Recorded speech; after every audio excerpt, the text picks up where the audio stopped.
Hello everyone, কেমন আছেন সবাই? আশা করি তো সবাই অনেক ভালো আছেন। সো আজকে আমরা এপিসোড 16-তে চলে আসছি। আর আজকের এপিসোডে আমরা মেইনলি শিখতে চলেছি what is the undefined or introduce undefined data type.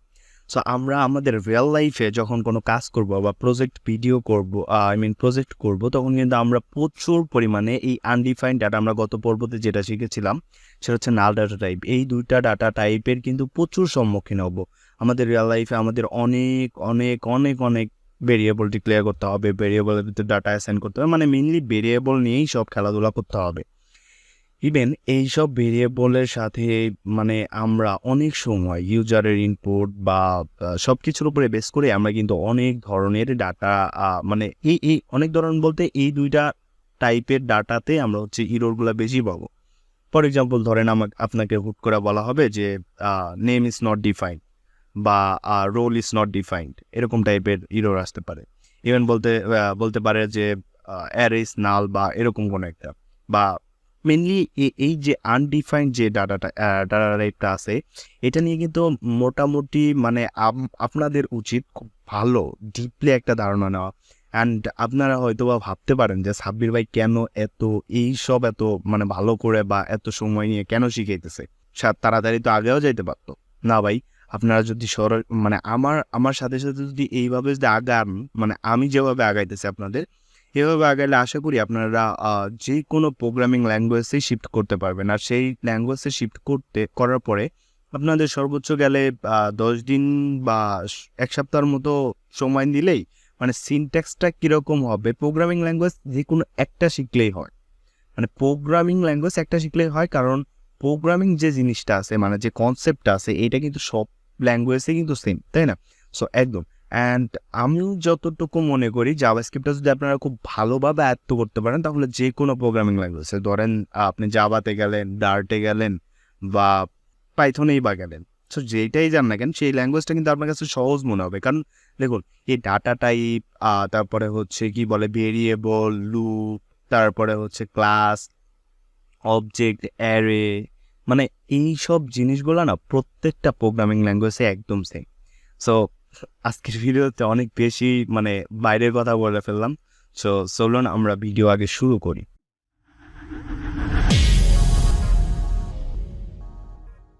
আপনারা হয়তো বা ভুলে গেছেন বা হয়তো বা মনে নাই যে আমরা আমাদের যে ভিডিওগুলো হয় বা আমি যে কোডগুলো করি এগুলো কিন্তু আমার এই রিপোজিটরিটাতেই আমরা পোস্ট করে রাখি। ফর এক্সাম্পল আমরা গত ক্লাসটা ছিল মেবি 15 নম্বরের ক্লাস, সো 15 নম্বরের কিন্তু সেই সোর্স কোডটা কিন্তু এখানে আছে। আপনারা চাইলে ইভেন আপনারা যদি ব্লগ পড়তে বা আর্টিকেল পড়তেও যদি অভ্যস্ত হন বা যদি ইন্টারেস্টেড হন তাহলেও কিন্তু এই জায়গাটা পড়ে নিতে পারেন।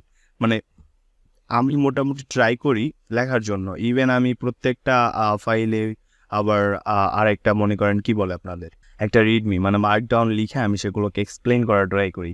সো আপনারা অবশ্যই এই রিপোজিটরিতে আসবেন, একটা স্টার মার্ক দিয়ে যাবেন, দ্যাটস ইট, আর কিছু চাই না, এইটুকু এক্সপেকটেশন। অ্যান্ড চলুন আমরা প্রথমত আমাদের যেই কি বলে আমি এই রিপোজিটরিটা কেবলমাত্র ক্লোন করছি। ক্লোন করে এখানে একটা ফোল্ডার বানাবো, যেটা নাম দেবো একটা ফোল্ডার বানানো উচিত। সো ফোল্ডারের নাম দিতেছি আনডিফাইন্ড ডাটা টাইপ।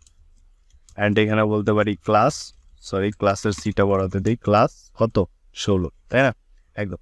সো এইখানে আমরা কি করব, 15 নম্বর যে ক্লাসটা ছিল সেইখান থেকে মানে সময় বাঁচানোর জন্য মেইনলি আমাদের যে HTML কোডটুকু ছিল অ্যান্ড আমাদের যে জাভাস্ক্রিপ্ট কোডটুকু ছিল সেগুলোকে কপি করে জাস্ট নিয়ে আসবে এখানে, দ্যাটস ইট, আর কিছু করবো না। সো এখানে একটা index.html ফাইল ক্রিয়েট করি, index.html, অ্যান্ড এখানে এসে পেস্ট করে দিলাম, দ্যাটস ইট। অ্যান্ড এখানে আমাদের হেডিংটাও মেবি চেঞ্জ করে দেওয়া উচিত। এখানে নাল ডাটা টাইপের বদলে আমরা জাস্ট দেবো আনডিফাইন্ড ডাটা টাইপ। সো এরপরে থেকে কিন্তু আমরা অপারেটর শুরু করবো। আজকেই মেবি সম্ভবত শেষ আমাদের মানে ডাটা টাইপ শেখা। আমরা নেক্সট ক্লাস থেকেই সম্ভবত অপারেটর শেখা শুরু করব।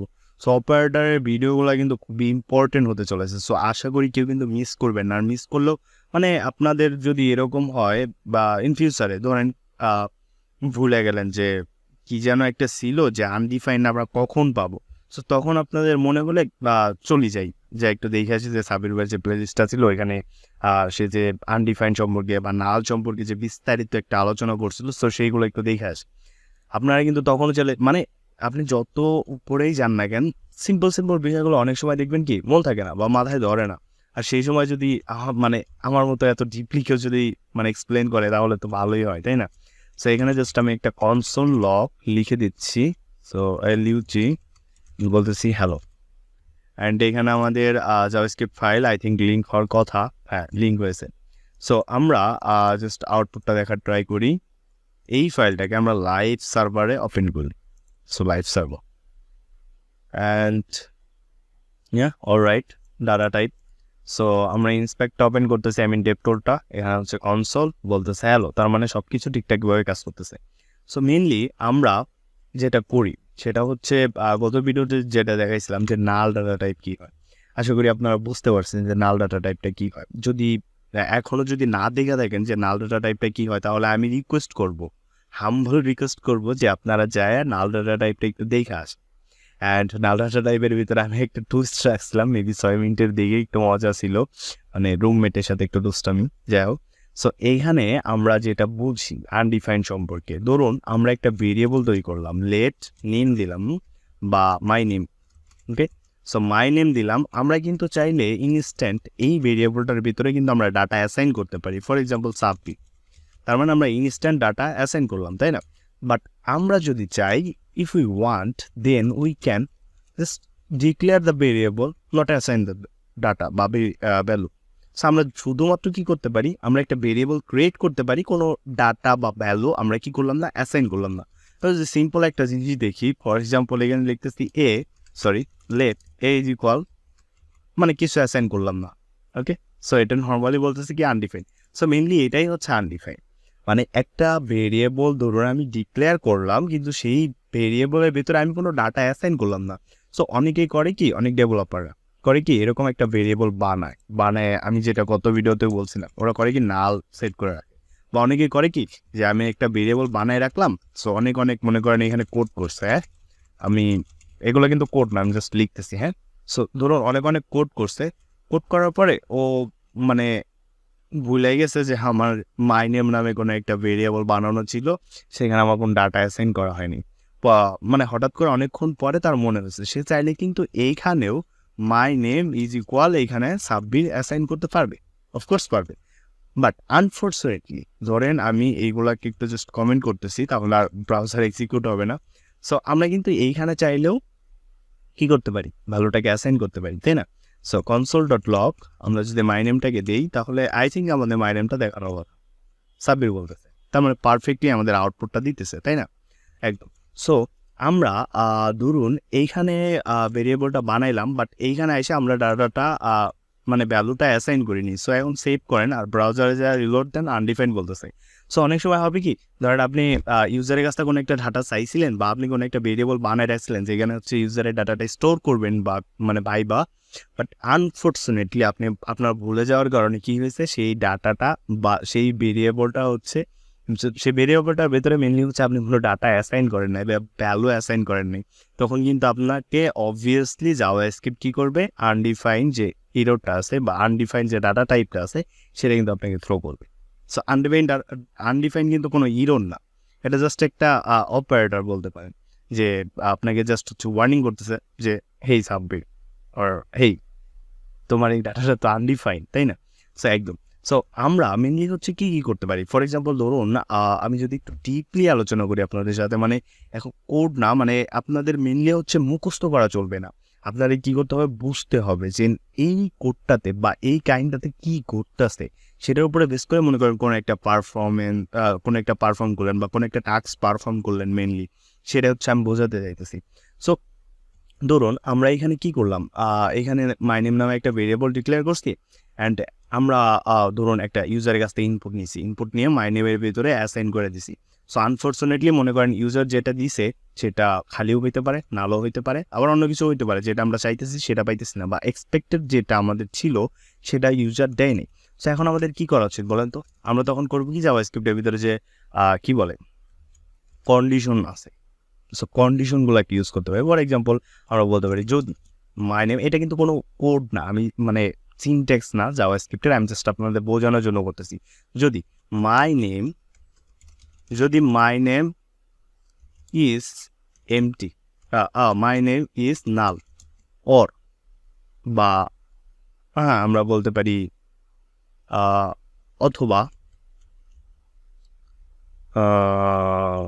না, আমরা অ্যান্ড দিতে পারি। So my name is null and যদি মাই নেম ইজ মানে খালি যদি এমটি কোড হয় অ্যান্ড মাই নেম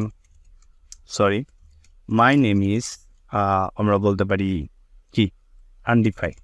সো যদি এই সবগুলো যদি ট্রু হয়ে যায় তাহলে মনে করেন আমরা একটা এরর তাকে থ্রো করাইতে পারি বা আমাদের ইউজারকে থ্রো করাইতে পারি, বলতেছি যে হে মাই নেম এমটি। এটা কিন্তু কোনো সিনট্যাক্স না, আমি জাস্ট বোঝানোর জন্য করতেছি EMPTY এমটি। অ্যান্ড যদি মানে যদি সব কিছু যদি এই সবগুলো যদি মনে করেন আপনার কি করে মানে পার হয়ে আসতে পারে যে নালও হয় নাই, তারপরে এমটি স্ট্রিংও হয় নাই, আনডিফাইন্ডও হয় নাই, তার মানে কি এই মাই নেমের ভিতরে কোনো একটা ভ্যালু আছে, মানে ডাটা আছে। সো ডাটা যদি থাকে তাহলে আমরা এখানে বলে দেবো এই ডাটা পাইছি, বা এখানে কোনো একটা পারফর্ম করলাম, এখানে বলতে পারি টাস্ক পারফর্ম ইয়ার। সো ডাটা থাকলে আমরা এইখানে টাস্কটাকে পারফর্ম করতে পারি, লাইক দ্য সেম। সো আমাদের মেনলি করতে হবে কি, আমরা যখন কোনো প্রোডাকশন লেভেলে কোনো একটা প্রজেক্ট করবো, আমি মেবি গত ভিডিওতে বলছিলাম যে আমাদের যে প্রজেক্টটা থাকবে সেইখানে কিন্তু আমাদের ক্লায়েন্টগুলো যারা আছে তারা কিন্তু মানে কোনো একটা বাগ খোঁজার চেষ্টা করবে যে আমার সেলার যে এটা করে দিল বা আমার ডেভেলপার যেটা করে দিল এটার ভিতরে কোনো ইস্যু আছে নাকি, বাগ আছে নাকি। উনি করবো কি মানে প্রথম কিন্তু মনে করেন এগুলো খোঁজার ট্রাই করবো বা কোনো একটা প্রবলেম বাই করার ট্রাই করবো, তখন আপনাদের কিন্তু আবার এসে এডিট করতে হবে। সো বেটার হয় না এটা যে আপনারা নিজেকে কোশ্চেন করবেন, নিজে কোনো একটা প্রবলেম খুঁজে বের করার ট্রাই করলেন, এতে করে হবে কি আপনার ডিবাগ করার যে ক্ষমতাটা সেটা কিন্তু মানে আরও বেশি গ্রো হবে। কিভাবে একটা কোডকে ডিবাগ করতে হয়, এই কোডটা কি করতেছে, মানে ইচ অফ এভরি লাইন আপনাকে বুঝতে হবে এই কোডটা কি করতেছে, এই কোডটা আমি কেন লিখছি, এই কোডটা কিসের জন্য লিখছি, সব কিছু কিন্তু আপনাদের বুঝতে হবে। আদারের যদি না বুঝে যদি সাব্বির ভাই এরকমভাবে লিখছে বা জাভাস্ক্রিপ্ট মানে এরকমভাবে লিখতে হয় আর এরকমভাবে, মানে আপনি মেনলি জানলেনই না যে এই কোডটা দ্বারা কি করা হইতেছে, তাহলে কিন্তু মানে বিষয়টা আপনি কিন্তু মানে পরে যখন কোনো ক্লায়েন্ট বা বলে যদি যে এটা ফিক্স করো এইভাবে কেন এইভাবে না দিয়ে এইভাবে করো, তখন কিন্তু আপনাদের একটু মানে প্রবলেম হবে চেঞ্জ করতে, মানে লিটারেলি এরকম একটু প্রবলেম হবে, but most of the time হওয়ার কথা না। সো আশা করি আপনাদের বেসিকটা একদম শক্ত পাকাপোক্তভাবে আপনারা রাখবেন। সো অনেক বেশি বকবক করে ফেলছে আজকের এই ভিডিওটিতে, অলমোস্ট 5:08 বাজে, সকাল ভোর। সো একটু ব্যস্ত ছিলাম, এই কারণে অনেকদিন হলো ভিডিও দিতে পারিনি, রেগুলার ক্লাস করতেছি আর কি। সো আশা করি সবাই ভালো থাকবেন অ্যান্ড প্রচুর প্র্যাকটিস করবেন, আপনারা গুগল রিসার্চ করবেন অনেক, অ্যান্ড শুধুমাত্র আমার মানে ভিডিওর জন্য অপেক্ষায় না থেকে আপনারা গুগলে রিসার্চ করবেন। অ্যান্ড যদি কোনো মতামত থাকে অবশ্যই তা কমেন্ট বক্সে জানাবেন, আমি ইনশাল্লাহ ট্রাই করবো। অ্যান্ড আমি আরও কিছু চিন্তা ভাবনা করতেছি, ফর এক্সাম্পল ডার্ট, জাভা, এই দুটা প্রোগ্রামিং ল্যাঙ্গুয়েজ নিয়ে আমি প্লেলিস্ট ক্রিয়েট করতে চাইতেছি। অ্যাকচুয়ালি একা মানুষ আর ব্যাচেলর লাইফ বুঝতেই তো পারতেছেন, সো সব কিছু মিলিয়ে হয়ে ওঠে না। অলরাইট, সো বাই বাই, আল্লাহ হাফেজ।